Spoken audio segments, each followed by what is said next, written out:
welcome to Is This Good? The show where we boldly, conclusively, and scientifically decide what things in this big wide world are good. I'm Matt Austin, and with me, as always, is production powerhouse Jason Doyle. Hello. As always, thanks for coming today, JD. And today's guest has made a career out of combining sports and comedy. He's a former writer for Late Night with Jimmy Fallon, former creative director for House of Highlights, a stand-up comedian, and writer, director, and founder of Follow Through, a sports entertainment studio. At the time of recording, we do not know if his beloved Lakers have made the conference finals. So while he's pretending to answer today's questions, he's probably thinking about how to get Rui Hachimura going again. It's CJ Toledano. CJ, welcome to Is This Good? Thanks for having me. I mean, the title of the show is what I've been asking about the Lakers for many, many months. And who knows? Well, I guess we'll see in these remaining games. But happy to be here. Thanks for having me. Also, just shout out to you guys. Been a big fan of, Basketball Jones starters and no dunks. And so I've seen your guys' name and knew you guys are a big part of that. So just wanted to shout out my love and probably why the hell I'm here because of people like you. So happy to be here. Well, thanks very much. That's very sweet. Isn't that sweet, JD? That's so sweet, CJ. Thank you. JD, obviously a huge basketball fan. So anytime he hears that he's responsible for someone getting into basketball podcasting or anything like that, he's very, very excited. So I wanted to talk about Follow Through for a second. So it is, I believe, where you are physically right now, but yes. You have a sports entertainment studio. I see you're doing a lot of work with brands like Nike. I was curious which players that you've worked with, because you basically shoot videos with players that are either like advertisements or branded content or kind of, viral videos, that kind of thing. Yep. Any favorite athletes that you've worked with so far? Geez, off the top of my head, probably recently was Zion Williamson. We've been doing a lot of the stuff that we do now to that are the most profitable are, these Jordan commercials, these Nike commercials. And so this will actually connect back to some of my jobs in the past, but worked with Zion for his new shoe that was dropping. And it was just your classic, hey, film Zion dunking and being an incredible athlete and show the shoes, right? It's a lot of fun, but it's not as much like editorial or creative. But what I had done a few years ago was when Zion it was during the NBA lottery when teams find out where they're who's gonna have the number one pick. I remember I made this video. I was like, I'm at House of Highlights, and we're trying to come up with memes and fun videos that can capture NBA Twitter and the message that was going there. So I created this video where I got this bodybuilder to dunk on little kids. And then I was like, we'll release this when it's announced that Zion is going to go to the Pelicans. So I literally, all the draft lottery teams, I made this bodybuilder wear every single one of their uniforms. And so I was like, we'll release, the Pelicans version when it's the Pelicans that are going to get the number one pick. So we released that and it went viral. Cut to 3-4 years later, I'm shooting with Zion. And I was like, hey, Zion, I made this video that you may have saw. And he was like, that is one of my favorite videos and such a huge compliment to me. And the rest of the shoot, we were just buddies. He asked to take a picture with me at the end of the shoot, which I got in trouble for posting because it was also Zion had just lost a bunch of weight and gotten back in shape after his injury. But I was just so excited. It was kind of a full circle moment. And also he's just I think his crew, his agent are all family. And he's just a super good guy. So I really hate when people trash talk him and say he's out of shape or he's such a good guy, and he's trying too. Believe it or not, a lot of these athletes are trying to be good, and it's like everyone else. They're human and they go through struggles, and but just such a nice guy, and I just like to tell that story because Zion's a nice guy, and his feelings are probably hurt when people say stuff to him too. So and the shoe is very good. Well, professional athletes, they're just like us. They don't like it when people constantly insult them behind their back. Exactly. And tag them. And tag them in those posts. They don't need to see those. Yep. So I saw a video on your Instagram of you're directing something with Giannis in it. And you were saying okay, this is kind of my idea for this. And then he was kind of smiling, but also saying well, don't do that because then if you post that, people are going to make fun of me or put me in memes. have you found that it's difficult to get some of these athletes that you work with to do things that are funny because it might leave them open to being vulnerable or, quote unquote, attacked on the internet?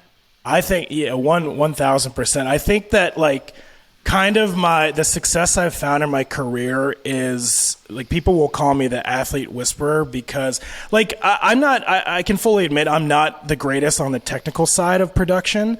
But when it comes to getting through the athlete, when I started in this career, I was in my mid-20s, I was the age of the athletes we were working with. And I was able to talk to them as a human first and understand, what they may be going through and looking cool on the internet, I guess is one of the most important things right. for a lot of these guys. And so I was yes, that you could become a meme, but the upside of this, which I am telling you, I am 1,000% trying to, make you look cool. This video will be really cool once it's done. That you won't care about the memes that are being made about you. And it ended up being one of the highest engaged videos on his TikTok, and we've worked together since because of that. So it's I want to express these athletes the internet is savage, but we are trying to take care of you, and I'm trying to, in making these things, I'm always trying to think of the many ways that it could go wrong, and whether it's the outcome we're trying for is going to be worth it. So once I tell the athletes that, they usually let their guard down, and they're really cool about it. Yeah, I mean, I think people want to see that they're relatable, and humor is probably the best and fastest track to seeming relatable. But that said, we have certainly some experience with some players being very suspicious of everything we were asking them to absolutely. do. As if we're going to edit it later and be we're going to make this guy look so fucking dumb. Yeah. It's going to be awesome. Taking a bit of a hard left turn here, I was curious about something. So Sure.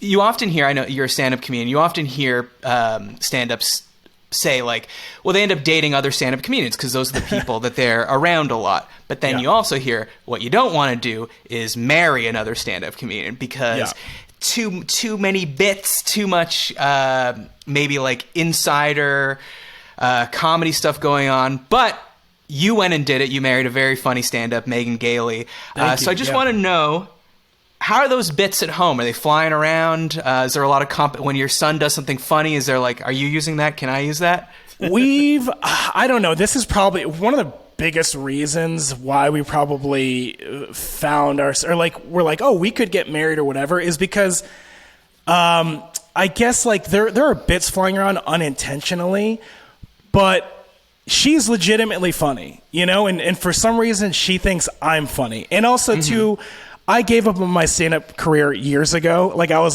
there's no way in hell I'm going to be able to provide for a family, which we ended up having off of my stand-up.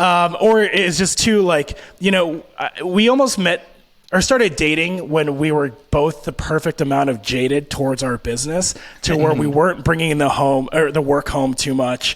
But also the upsides of that are stand up and as you guys know, the entertainment business or trying to be creative for a living is so hard that and has so many complexities and just a lot of unfairness as we're seeing with the strike.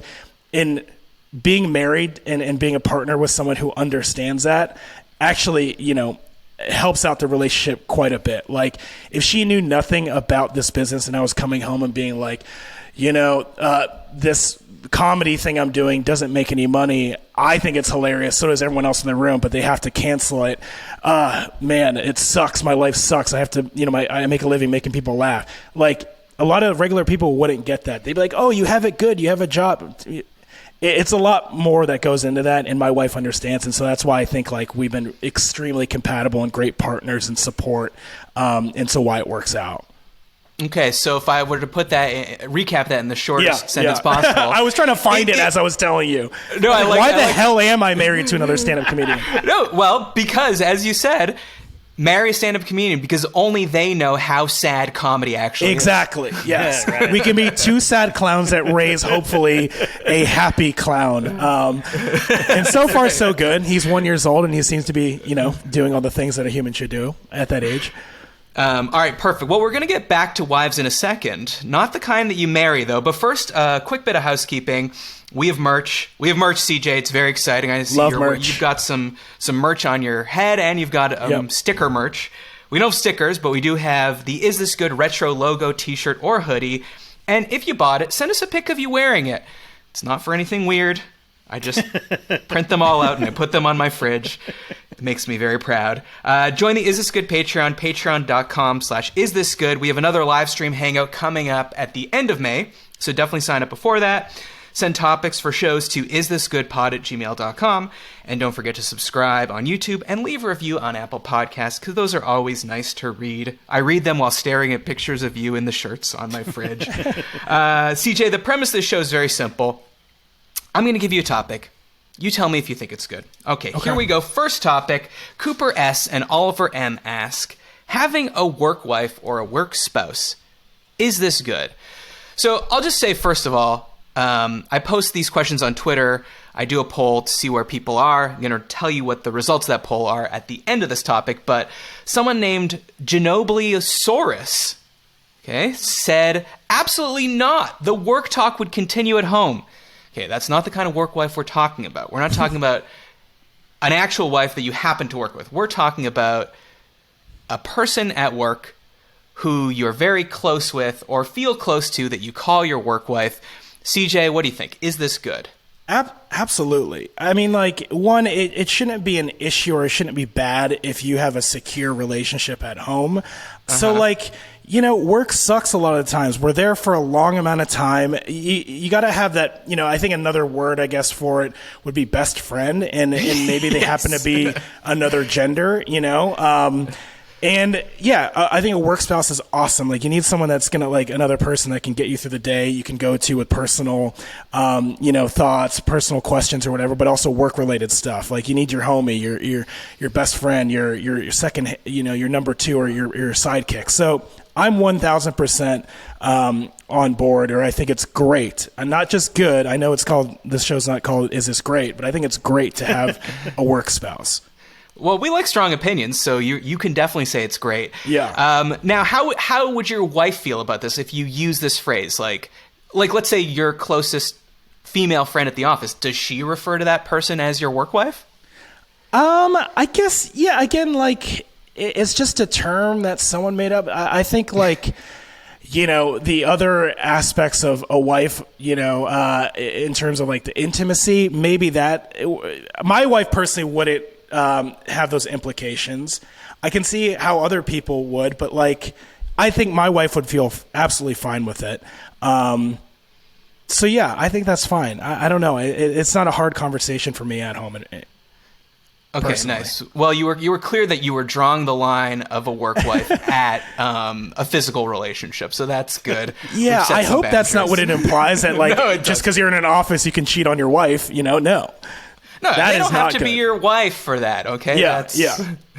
I think that it would be cool if you had, like, if you're going to have a work wife, I have to say, obviously having someone at work with whom you feel close to and can run things by and makes the drudgery of office life palatable. Because, as you said, we're probably spending more time at work than we are at home, at least waking hours. But I think you should have a work wife, a work child, a work dad, maybe even a work grandpa. Just bring the whole family along. An office grandpa, yeah. Office grandpa. JD, maybe, were you my work dad? I thought you were my work wife, man. Well, I had 5, when we used to work together, I had 5 work wives. They were all male. Yeah, I was basically the dad, I guess. Yeah. Yeah. So how do you feel about the term work wife, and how does Rachel feel about it? I mean, I don't think she's ever heard the term work wife. Certainly has never come up in our lives. I mean... No, well, okay, just explain this to me. So a work wife is a spouse that you do everything but have sex with. So this is somebody that in outside of work you would be attracted to. I mean, it doesn't. No. Has nothing to do with attraction. Yeah, but it does have to. Well, you might never see them outside of work. But does it have to be the opposite sex, or if I'm attracted to the same sex, does it have to be? Do you know what I'm saying? Like, is there a sexual tension there? I suppose is what I'm asking. No, not not necessarily inherently implied in the term, but you are right. That is why it's sometimes people think it's a bit of a weird term, because let's say you have a good male friend at the office. You know, people don't typically call that person my work husband.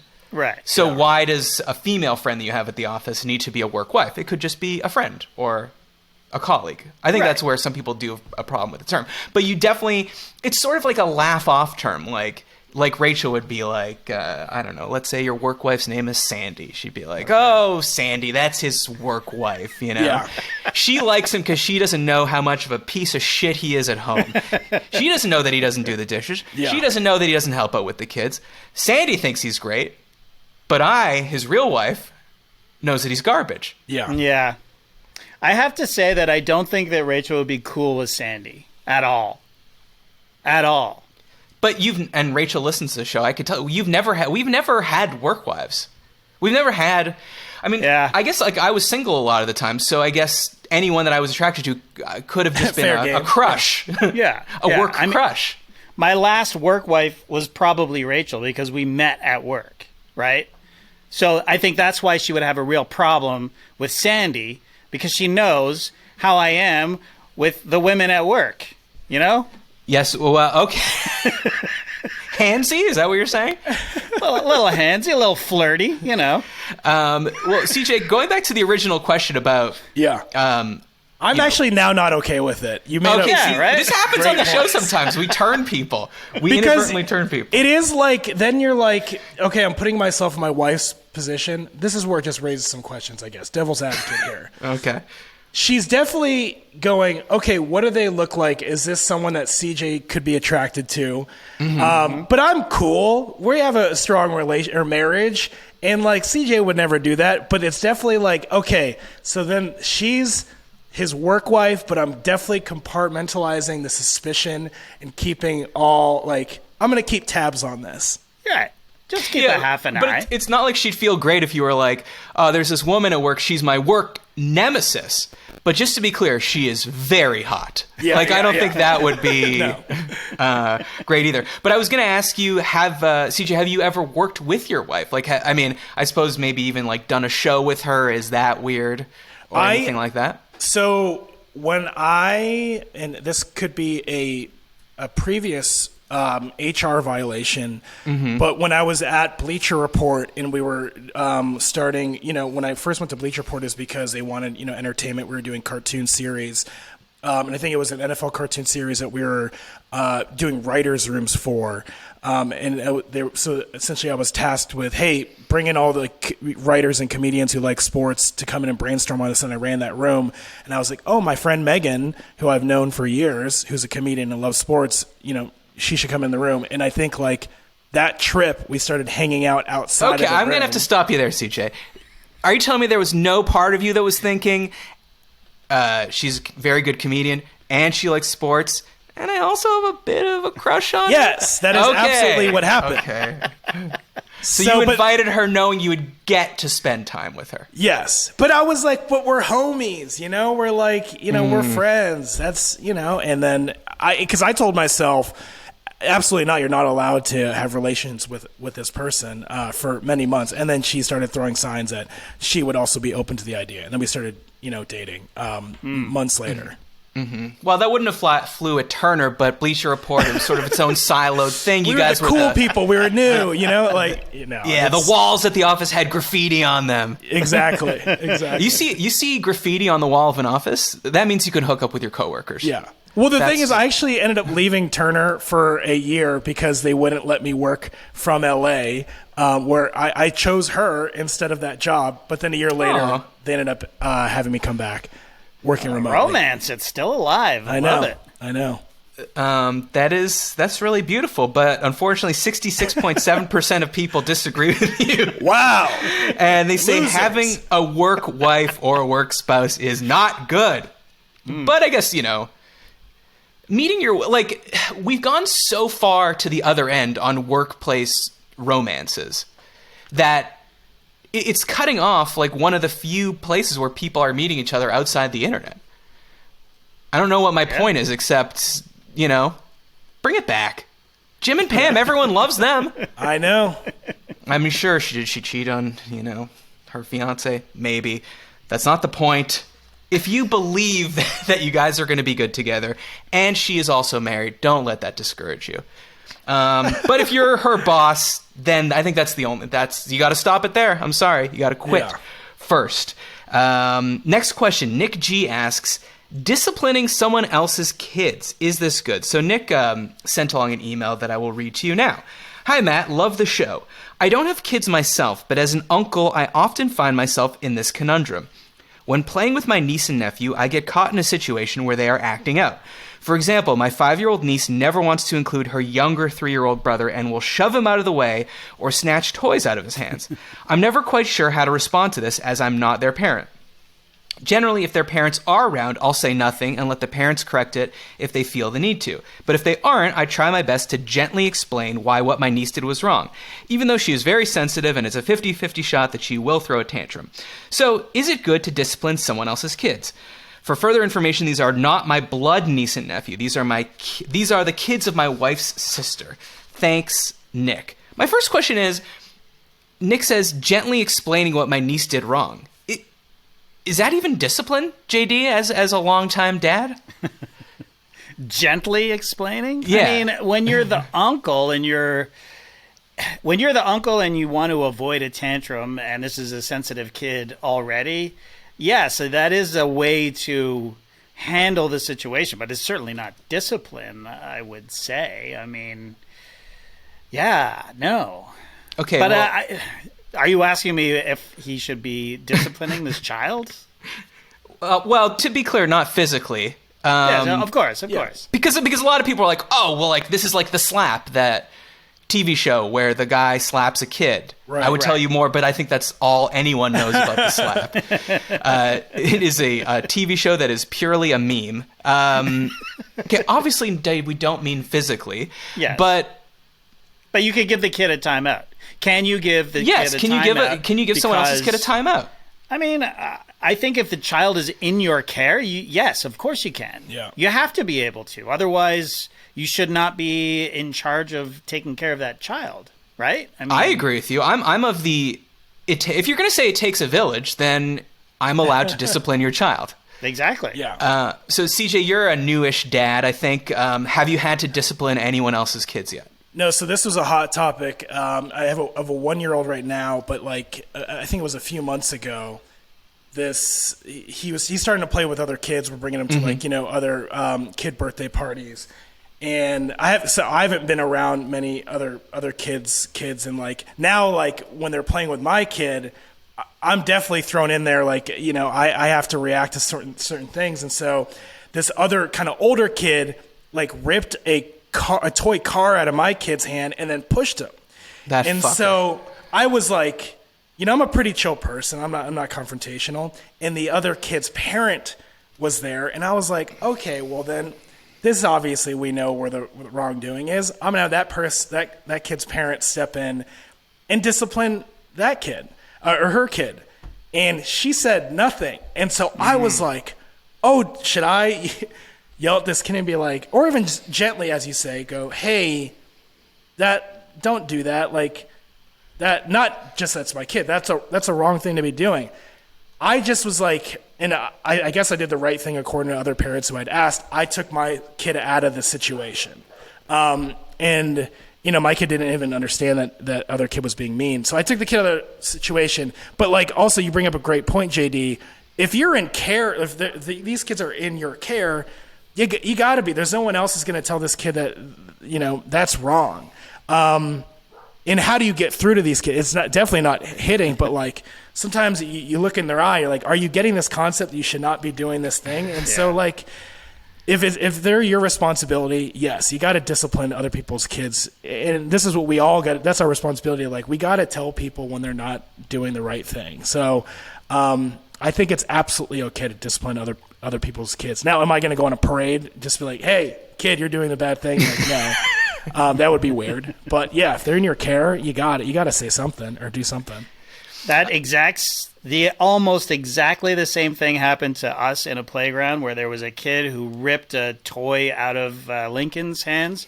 He must have been 2 or 3, and it was a bigger kid. And Lincoln looked at me, and it was the same thing. Parents was there, just saw what happened, completely ignored it. It was like, whatever. And Lincoln looked at me, and I said, go get it. If you want it, go get it. And he went right up to the kid, and he took it right back. Nice. And then the kid went and cried to his mother, I didn't say anything, and she couldn't say anything. And the kid's confidence has been through the roof ever since, to be honest. Nice. It was too much. Okay. But it worked out that time. Is probably, CJ, I think what you did was probably the right thing to do. Just take your kid and go somewhere else and don't have a confrontation. But I'm also like, my dander gets up and I'm like, hey, I can't fight this battle for you. If you want that toy, go get the toy. Yeah. Well, then, CJ, are you going to give that JD advice to your child where it seems, JD, you're doing your kid comes to you, says, I got bullied at school today. And then your advice is, all right, go in tomorrow and punch him right in the face. I have literally said that to my child with Rachel sitting next to me saying, how dare you? Like, you cannot say that. And I'm like, okay, I don't know what to say then, like turn the other cheek. I don't think so. Yeah. The meek shall inherit the earth. Okay, CJ, is that good advice or bad advice? I think it's great advice. And I'm just like, this, my kid is again 1. So, but when he gets to a certain age, we gotta give these kids the tools to figure it out themselves. Exactly. That's the key right there. You gotta let them figure it out. Yeah, but hopefully give them that foundation and the I guess the moral lessons of like, you've assessed the situation and the only thing left to do is punch the other person in the face. We're gonna start creating what the action lists are, like an RPG, like select what you want to do next. That's right. And maybe punching in the face is the last one. But yeah, we gotta start giving these kids good options. Maybe step 1 is you write some roast jokes for your kid. Exactly. Oh, good call. He goes in, roasts him. It might make the situation worse just based on my childhood, but yes. Oh, I thought you were going to say it might make the situation worse based on me saying I no longer want to be a stand-up comedian. We'll let him. Okay, you can tag team it. You got Megan on the case. 80.3% of people say disciplining other people's kids is not good. That's insane. God. 80% of people, 4 to 5 people are going to stand idly by while some kids being... First of all, you know who has the highest propensity to be a dick? Other people's kids. It's not your kid. Your kid's great. Oh, this brings up another point, though. What about, like, kids that aren't related to your kid at all? Like, I don't know, like, some random kid throws a baseball through your window, or some kids skateboard into an old lady. I don't know why that's the example I thought of. The classic thing where a rascally teenager will skateboard into an elderly with woman. like a pinwheel hat. They'll like, yeah, exactly. And suspenders. Stand over her. So would you confront a child like that? I remember when I used to hang out at the local movie theater I was like an early teenager, and we used to just be bad and like yell at customers and I remember we yelled at this one guy and he came up to us and was like, hey, just so you guys know, like I used to do that stuff and you're just being a jerk. And like, for some reason that really resonated with me. And I was like, hey, he was like kind of came to my level and like kind of, he showed like he was relating like, yeah, what else are you guys going to do? You guys are going to annoy people. Like that's what's fun right now. But like, just so you know, you're kind of being a jerk. And that kind of affected me. And so I'm like, if I see a kid doing something absolutely wrong and I'm like, they're going to be embarrassed of that later, maybe I will go up to them and be like, hey, just so you know, like I did that, but people are going to hate your guts if you continue to do that. Like I can see that setting in. It's amazing what a calm demeanor it has so much more power over kids, Yeah. And like you say, that when you say like talking on their level, just like, what you're doing is dumb. Instead of like making a scene and yelling at them, and that's almost the reaction they're looking for. It's like, haha, that guy got that guy's goat. But well, I've done that. I've done the same thing too, and the reaction I got was definitely as I walked away. Shut up, pussy. Yeah. I have to believe that was what they said to save face in front of their friends, but they went home that night and they said, I really got to turn my life around. Yeah. And it's actually a bit in our household now that we have a kid is I tell him, I'm like, hey, man, it's cool to behave. Like, I'm like trying to make that like a fad. Like, behaving is cool. And my wife is like, one, he doesn't understand that. He doesn't know English right now. But, like, I'm going to make it a cool thing. Like, all the popular kids at school, they behave. Yeah. And he's probably, like what you say, he's gonna laugh behind my back. Yeah, that's right up there with let's play the quiet game. I think it'll work, but he'll figure that out. And if he doesn't, you might have a problem. I wanted to take a moment to talk about my new favorite sports game, Stakes. Here's the problem. You're watching the NBA playoffs, you want to feel like you have some more skin in the game, you want to feel like you have something more on the line, but you don't want to lose money. That's where Stakes come in. Predict sports for free and play against a community of thousands of other fans to prove you know sports and build your sports reputation. With Stakes, you can compete against other sports enthusiasts by predicting daily questions and climbing the ranks to earn rewards, all without risking your bankroll. It's free to play, and the more accurate your predictions, the more you win. Here's how to do it. If you're in Canada or the US, open your phone, go to playwithstakes.com/isthisgood to download Stakes and start your journey to becoming a sports god. playwithstakes.com/isthisgood. All right, CJ, it's time to force you to have some strong opinions about things you probably haven't thought about much. This segment's a lot like Fuck, Marry, Kill, but respectful. Let's play Sit, Bench, Start. Great. So I'm going to give you categories with 3 related options. You tell me which you'd sit, fuck, bench, kill, or start, marry. But again, this is a very respectful version. Let's start, since we're doing sit, bench, start, with a sports question. So, NBA arena names. Mm-hmm. You're not assessing the team that plays in the arena, or the city itself, or the quality of the arena itself. This is just purely the name. Crypto.com Arena in Los Angeles, Little Caesars Arena in Detroit, or the Smoothie King Center in New Orleans. Ooh. So sit, bench, start, those 3 names. This one's pretty easy. I mean, we gotta cut crypto. I think Lakers fans would agree with that. Never did I think we would long for an office supply company to be more relevant and doing well, that a crypto business could just buy the stadium overnight and make our lives a living hell. So yes, cut that immediately. Okay, Little Caesars and Smoothie King, 2 places that I love dearly. It's hard to choose, but I'm going to go. I remember that New Orleans All-Star and just loving that. I was like, hey, meet me down at Smoothie King Center. It's so good. It's so fun to say. So definitely start Smoothie King, and just because it's, bench, Little Caesars, just because it's new. And I don't like that it's downtown. I actually did like Auburn Hills when I worked for the Pistons. Just the name, CJ. It's just the name. Sorry. But bench. And bench. And it's also not my favorite pizza chain. That's why. If it was Domino's Arena, we'd have some reconsidering. I don't think you need to say it's not your favorite pizza chain. I think that's just assumed. That 5 for 5 saved my life in college. Yeah. Or the hot and ready. Yeah.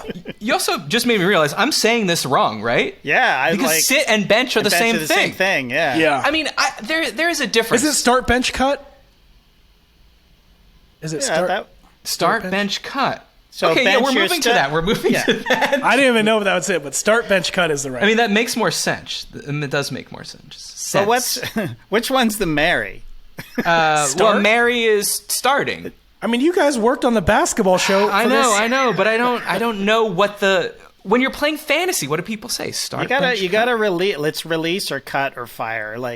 Cut for sure. We're sticking with cut. Okay. So I see what you're saying. Okay. Well, starting is the best. Cutting is the worst. Benching is the middle. Yeah. Okay. Exactly. Okay.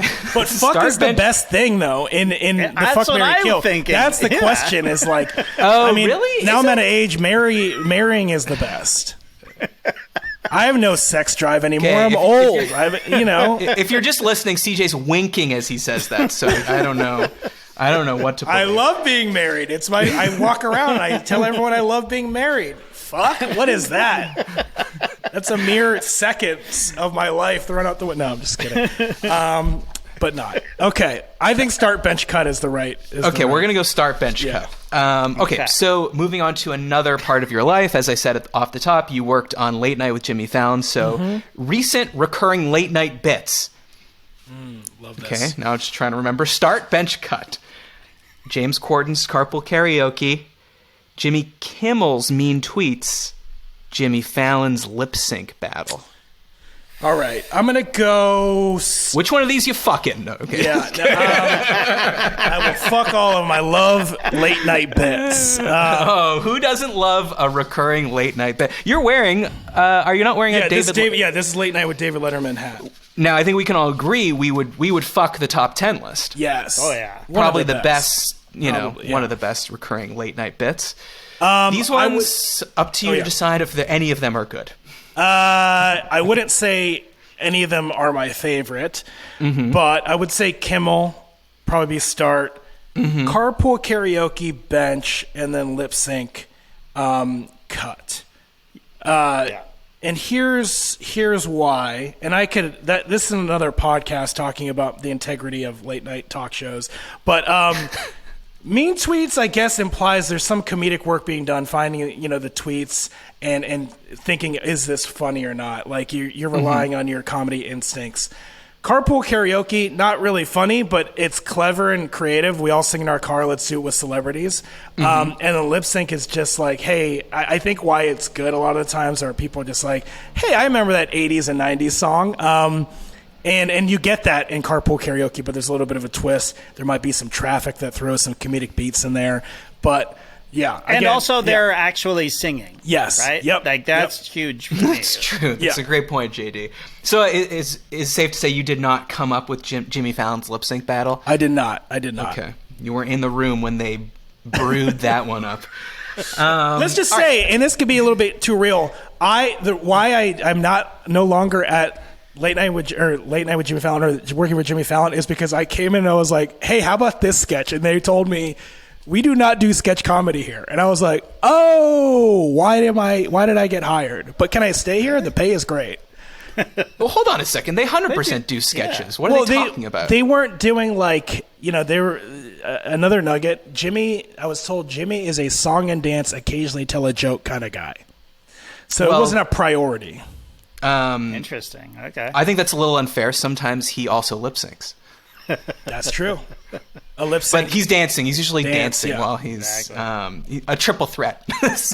Singing with my real voice, singing without a voice, and dancing while singing. Yeah. I mean, what more could you ask Triple for? threat. So safe to say, not a great time working on the show. It was, incredible first job.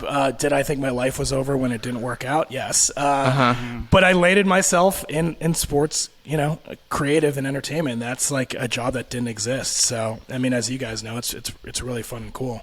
Have you ever sat courtside before I ask you this next question? No. Or no, yes, I did. But it was like for a weird, like a Clippers-Blazers matinee. And so I sat it was at the scores table with my friend, who I worked with at Jimmy Fallon. That was the closest I've ever sat. I have walked courtside through Turner, but as you guys probably know, you get yelled at pretty fast to not stay They there. don't like it. They hate it when you do that. That's probably the closest. I bought myself. I sat third row for the Lakers Clippers opener this year, and it was terrible. Lakers fans, I am a Lakers fan. They are toxic. When Russell Westbrook is on the team, the ugly comes out in these fans, and it was bad. It was not a good experience. Okay, so listen closely here because this is the most conceptual of the questions. Okay. So start, bench, cut. All right. First one. You're sitting courtside, but you spill a giant tub of popcorn, and the game stops while the Lakers are on a run, and security has to spend 5 minutes picking up the loose kernels, and they show you on the Jumbotron, and everyone boos you for killing the team's momentum. Okay, that's your first. So I'm like basketball Bartman. Okay. Yeah, exactly. You're sitting courtside, but you spill your beer on your pants. And after the Lakers hit their third 3 in a row, Reggie Miller says something like, "The Lakers are flowing right now, just like that guy." Yeah. And the camera catches you, and everyone on Twitter calls you the Los Angeles Leaker. Ooh. Okay? Or you're sitting courtside, but you have to wear a Draymond Green jersey, and you have to actively cheer for the Warriors. So start, bench, cut those 3 courtside ideas. Yeah, okay, starting leakers. I love that. Wish that would happen. Oh, you want to be a meme? Yeah, that's hilarious. That's like Okay. charming. I've been looking for my life's purpose for since I've been alive, and being the leaker, like I would embrace that. Yeah, LA leaker. Yeah. And I would be a meme. I would probably be in some commercials, speak at a college or something. Yeah, you could direct yourself. Exactly. Bench, probably, the popcorn thing? No. So I can't tell people why I'm wearing the Draymond jersey because... Yeah, you can't say it's a bit, or you can't say it's because, well, if I wasn't wearing this jersey, then I would have to spill popcorn everywhere. Yeah, you know? I guess, but I just don't. I want the Lakers to win, so I'm going to go bench. Would be the Draymond jersey and Warriors, and then the cut would be the popcorn and The stop momentum that run. killer. Yeah, Man, this guy is a true fan. He's willing to make it seem like he pissed his pants in front of America to prevent his team from losing momentum. So I respect that. I'm helping morale there. You know, You're helping morale. So, CJ, final question in Start, Bench, Cut, the segment that we're renaming as we go. You are of Filipino heritage. Am I correct in saying that's that? correct. That'd be hilarious if you were wrong. Oh, God. I honestly said that before I asked the question because I was like, look, I think this is true. I've read this. I don't. But look, when you start talking about ethnicity, it gets tricky. Yeah. But are Filipinos I have a lot of friends that are Armenian, so anytime any celebrity is Armenian, they're like, oh, did you know that Andre Agassi's Armenian? Yeah. Filipino, same sort of vibe? One. I mean, I feel like even more so. Okay, so you would know. So the question is musicians with Filipino heritage. Oh, okay? okay. Start, bench, cut. Okay, here we Yeah, go. This is a good one. Olivia Rodrigo, Enrique Iglesias, He's Bruno Filipino? Mars. Really? Okay, well, you feel free to fact check me, but from what I read on the internet, his mother was born in Manila, and her parents are half Filipino, half Spanish. I've never considered to claim him. What does it even change my order here? My order here is Bruno, start. Okay. Oh boy. I like one Olivia Rodrigo song. Is she gonna be more than a one-hit wonder? I don't know if we know that yet. She's But very young. Enrique- And she's only had one album. Yeah, but Enrique, I mean, again, I was as a kid, he was putting out heat. I'm you know what though? I'm gonna go Olivia Rodrigo because she's talked about being Filipino. She owns that. She didn't, we didn't have to find that out in some weird dark corner of the internet where you found that Enrique Iglesias fact. So Olivia, bench, and then cut Enrique. Okay. Can I change your mind? Okay, try. Because I feel strongly about this one. Okay, try. I'm starting Enrique Iglesias. Wow. I think he has way more bangers than Bruno Mars. Now, he's not the performer. He does because he can't, unlike Jimmy Fallon, he can't sing and dance at the same time. Yeah. But just thinking of his first album, in the whole Spanish explosion of the mid to late 90s, when you had Mark Anthony and Ricky Martin. Lopez. And Jennifer Lopez, I think Enrique brought the most heat. And they're Bailamos, Shakira? Rhythm Divine. Okay, But he's fine. doing that Can for I say another- male? He's doing Male that for singers? another nationality, That doesn't help out. Oh, so my you're really Filipino considering roots. how Filipino they are. Yes, Yeah. of course. So of course you have to. You have to. Okay, I guess I'm just thinking purely musical ability and bangers. Now, can we make it harder by throwing in a different... I'm trying to think another Filipino singer. Her has been pretty recently on our list of Filipino hit makers. Her I would. The problem with her is no one knows what song she sings. They just know Exactly. that if you snap your fingers, she will appear at an award show. And like my wife has like made the joke of like they feel like the music industry has like manufactured her. Yeah, there's a bit of that vibe. I'm gonna look. I'm gonna look it up because there was someone else that I was going to include. I can't Like remember Tia who it Carrera is in now. Wayne's World, that would be hard. You know? Oh, the Ballroom Blitz. like Hell yeah. what's the name of her band? I forget. Okay, We're gonna- well, I should have kept this, but Crucial Taunt. Crucial Taunt. Crucial Taunt. Yeah, it was the name of her band in Wayne's World. Oh, Crucial Taunt. I thought you were like, Crucial Taunt's my favorite Filipino band. I was like, okay, well, that's a deep cut. Oh, okay, hold on. No, I'm coming to it. I see. Yeah, I wanna okay, hear Olivia this. Rodrigo. Oh, Saweetie? Don't know much about her. Saweetie, I don't know much from her music.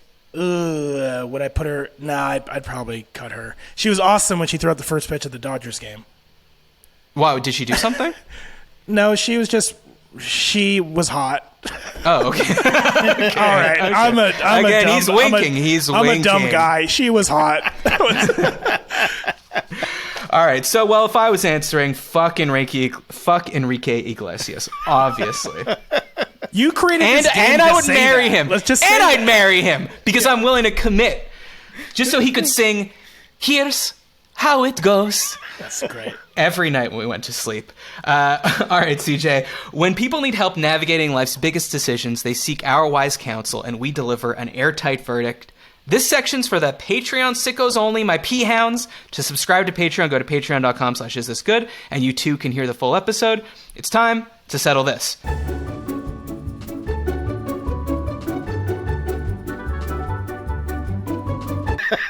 That was Settle This. To hear the full episode, go to patreon.com/isthisgood, and you too can hear us yell at a stranger we don't know to be more resilient and get his life back together. All right, CJ, there's only one thing left to do, and that's play subjective trivia.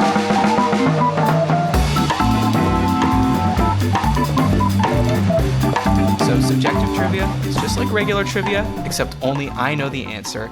Today's question, in honor of Mother's Day: who is the best fictional mom from these choices? So your choices are Sarah Connor from The Terminator, Lucille Bluth from Arrested Development, Janine Stifler, aka Stifler's mom from American Pie, or Kate McAllister, that's Kevin's mom from Home Alone.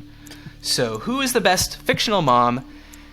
You could just go with your gut. I have my answer written here on this card. Yeah. Ideally, we try to get our answers to match, but just go with what's in your heart. So Sarah Connor, Lucille Bluth, Janine Stifler, Kate McAllister. Who's the best mom?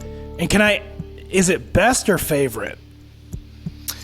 I think this one is best. Like who? Like being a mom? Yeah. This you have to think about like if this person was my mom. Yeah. Who I mean, would I it's want? got to be Sarah Connor, right? I don't want any of the others to be my mom.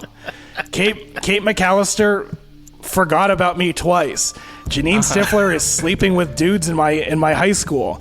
Lucille Bluth is only cares about herself. So Sarah Connor was trying to fight like robots, Terminators from what? I can't remember the storyline, but like from finding John Connor. From Finding You, yeah. Yeah, so Sarah Connor's the best mom here. Okay. Injecting people with blue, like, washer fluid. Oh, yeah, that's right. Well, she has many skills, but a little intense, okay? And she's putting a lot of pressure on you. She's basically telling you you're the Messiah. Now, I guess in this case, you are the Messiah. Pretty good. But you don't know that. Like, you could just be like, my mom's putting a lot of pressure on me. Okay, so you're going Sarah Connor. JD, do you have an inkling on this one? Well, I think that, first of all, I'm going to defend Kate McAllister just a little bit because she forgot about Kevin, but she moved hell and earth to get back to him. That's true. She loves him. Is she a good mom? Yes, I'm going to say yes, but she's a little absent-minded. Okay, where's Pete once a year. McAllister in all this? Doesn't he get some of the blame, JD? Hey, of course. He's in the mob. Didn't you know those theories? No, but enlighten me. There's just some theories that he was in the mob. They're like, how could you afford that house and have that many kids? Oh, okay. And fly first class. Like, what do you do? That's just like TV brain, like the characters in Friends living in those apartments in New York. It's, you know. But it would be fun if he was in the mob. So, and then I think my answer is Lucille because she's the funniest. It's as simple as that. Your mom kind of has some Lucille Bluth tendencies, would you say? 100%. My mother is the closest of all these mothers. Lucille Bluth is probably the closest to my mother, so I have deep affection for Lucille Bluth, and I think she's the funniest, so that would be my answer. And I think it's your answer too, frankly. Wow. Okay, well, JD, you know me better than CJ, but not today, because the answer's Sarah Connor! Nice job, CJ. Feels good when we get it. I think, you know, Lucille Bluth is funny, but it's probably one of those things where your friends come over and go, your mom is so funny. Right. But you're like, she hurts my feelings every day, and she's an alcoholic. And it's charming from the outside, but not from the inside. Same thing with Stifler, Janine Stifler. Like, you don't want that mom where you go into school and everyone's like, you're like, oh, what are you guys talking about? And they're like, oh, just how much do we want to fuck your mom? Yeah. You want someone's mom that they want to bench or cut? Still don't know. I'm going to keep listening to this podcast just to see how that segment evolves. Yeah, it's, as I always say, CJ, we iterate on the show. But thanks so much for coming on. Where can people find you? Twitter is probably best at CJ Toledano, and then, check out Follow Through. You can see all that stuff if you just follow me. So, yeah. Perfect. Remember to check us out on Patreon, patreon.com/isthisgood. If you have topics, email us at isthisgoodpod@gmail.com. And remember to rate us on Apple Podcasts and subscribe on YouTube. Thanks for listening. Thanks to JD. Thanks to CJ for coming on and helping me name my own segments.